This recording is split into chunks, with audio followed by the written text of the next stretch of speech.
ದಿನಾಂಕ 24 ಡಿಸೆಂಬರ್ರಂದು ಗೋಲ್ ಗುಂಬಜ್ ಪೊಲೀಸ್ ಠಾಣೆಯ ವ್ಯಾಪ್ತಿಯಲ್ಲಿ ಹಕೀಂ ಚೌಕಲ್ಲಿ ಒಂದು ಕೊಲೆ ಪ್ರಕರಣ ದಾಖಲಾಗಿರುತ್ತದೆ, ವರದಿಯಾಗಿರುತ್ತದೆ.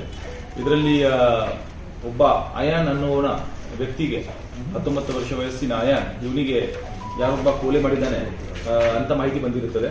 ಈ ಆರೋಪಿತನು ಒಂದು ನಿಶ್ಚಿತಾರ್ಥ ಮುರಿದೋಗಿದೆ, ಅದು ಅಯಾನಿಂದ ಮುರಿದಿದೆ ಅಂತ ಒಂದು ಸೆಟ್ ಆರೋಪಿತನಿಗೆ ಇರುತ್ತದೆ.